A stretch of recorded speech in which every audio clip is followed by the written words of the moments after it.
Hello friends, welcome to the series. I am Prakash Vidja and now the start of question number 16. Boundary and continuity condition. તો કોઈ પણ wave માટે બે condition હોય છે. The maximum amplitude is a boundary condition and the continuity equation is a frequency. તો આપણે બંને આપણે આ વેવ ફંક્શન માટે જોવાના છે. તો time independent Schrodinger equation is, તો આપણે કાલે આગલા લેક્ચરમાં ફાઇન્ડ કર્યું છે કે ટાઈમ ઇન્ડિપેન્ડન્ટ શ્રોડિંજર ઇક્વેશન શું હતું. તો H cut square upon 2m into del square psi x upon del x square plus V x potential energy into psi x function is equal to E psi x total energy એ. તો આપણે આ time independent time ઉપર આધારિત નથી એવું Schrodinger equation આપણે જોયું હતું. ક્વેશ્ચન નંબર 1 છે which may also B written as.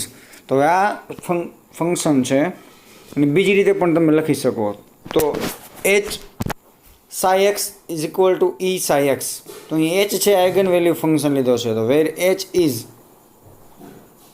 તો એ વેર એચ ઇઝ શું છે કે એચની વેલ્યુ છે H cut square upon 2m D square upon D X square plus V X. આપણે એચની વેલ્યુ લઈ લીધી છે આ ફંક્શનમાં. અહીં આટલી વેલ્યુમાં એચની વેલ્યુ ધારી લીધી છે. ઓકે,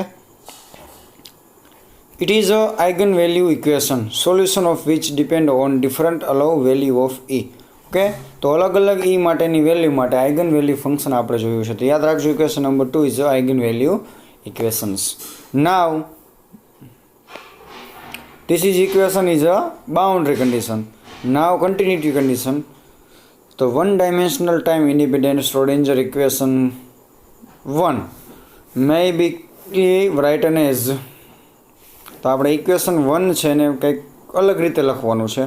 તો del square psi upon del x square is equal to minus 2me upon H cut square minus 2m upon H cut square V X. આમાં કાંઈ છે નહીં કે જે આ સ્ટેપ છે આ બધા સ્ટેપને આપણે સાઈ ઓફ એક્સ સિવાયના બધા ફંક્શનને કઈ બાજુ લઈ ગયા છીએ? આ બાજુ લઈ ગયા છીએ. રેડી? વારાફરતી વાળા. તો ફર્સ્ટ ઈ આઈ શું 2m મલ્ટીપ્લાય થશે ને એચ કટ ડિવાઇડ કરશે. ઓકે, પછી D upon D X square function step જશે અને પછી જશે લાસ્ટમાં વી ઓફ એક્સ. ઓકે, તો આ રીતે આ ઇક્વેશન 1નું સાદુરૂપ આપીને આપણે આ ઇક્વેશન બનાવવામાં આવ્યું છે. તો del S square upon del square psi upon D X square is equal to minus common કાઢ્યા છે 2me upon H cut square minus 2m upon h cut square into potential energy Vx into psi is equal to 0. Now d square psi upon dx square is equal to minus epsilon minus u of x into psi is equal to 0.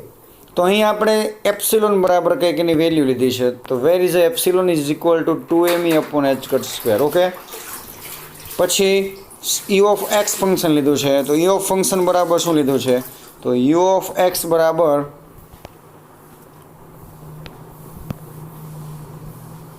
Two M upon H cut square into V X. તો u of X બરાબર આ function લીધું છે. તો નાવ integrating equation 4, આ equation 4નું આપણે integration કરવાનું છે. તો કેની સાપેક્ષે? તો એક્સ માઇનસ ડેલ અને એક્સ પ્લસ ડેલ આ ઇક્વેશનનું. તો શું થશે? Left hand side integration of minus X minus del to x plus del D square psi upon D X square is equal to minus integration of x minus del to integration of X plus del epsilon minus U of x minus એને આપણે common કાઢી લીધા છે psi of x into D X. Now epsilon જો અહીંયા integration શું થશે? Double derivative with Sai ફંક્શનનું ડબલ ડેરિવેટિવ. તો એનું ઇન્ટિગ્રેશન શું થશે? 1 ડેરિવેટિવ. તો સાઈ આપણે ડેશ ધારો psi dash is equal to શું આપેલા છે? તો કે del psi upon del X. અહીં કાઉન્સમાં આપણે બ્રેકેટમાં લખી નાખ્યા છે. ઓકે, એની જગ્યાએ શું લીધા છે? Psi dash integration of x minus del to x plus del is equal to minus integration of x minus del to x plus del epsilon minus U of x into dx. Okay,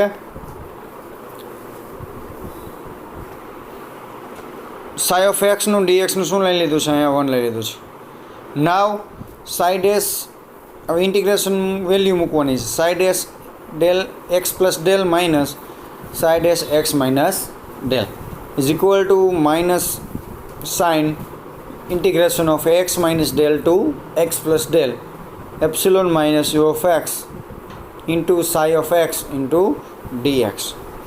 Now where right hand side vanished as del to 0 since integrated infinite, it proved the continuity of derivative psi dash is equal to del psi upon del x everywhere. Okay, so right hand side છે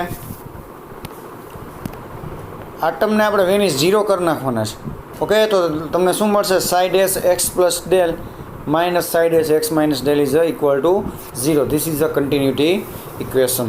તો અહીંયા આપણે આ ક્વેશ્ચનમાં બે ઇક્વેશનો જોયા છે કેની આધારિત શ્રોડિંજર ઇક્વેશન છે જે ટાઈમ ઉપર આધારિત નથી એવું ઇક્વેશન આપણે લીધું હતું. એની ઉપરથી આપણે બે ઇક્વેશન તારવા છે.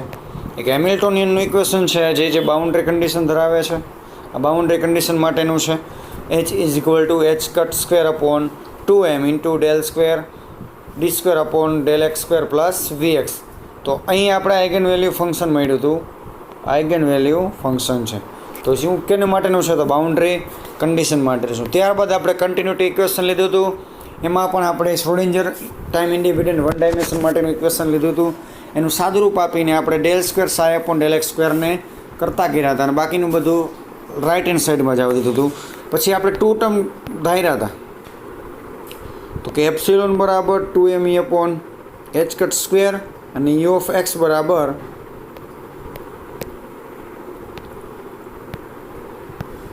યુ ઓફ એક્સ બરાબર 2m upon H cut square into V X. આ બે ટર્મ ધાર્યા હતા અને પછી આપણે નવું ઇક્વેશન બનાવ્યું હતું. પછી બોથ સાઈડ આપણે ઇન્ટિગ્રેશન લીધું હતું X minus del to x plus del લગી. ઓકે, પછી આપણે રાઇટ જે ટર્મ છે કે minus X minus del to x plus del into epsilon minus U of X psi of X D X આ વેનિશ આપણે એને 0 લઈ લીધું હતા. તમને કન્ટિન્યુટી ઇક્વેશન શું મળશે psi dash x plus del minus psi dash x minus del જે x dash psi dash equal to શું છે del psi upon del x. Okay, તો અહીં આપણો ક્વેશ્ચન પૂરો થાય છે.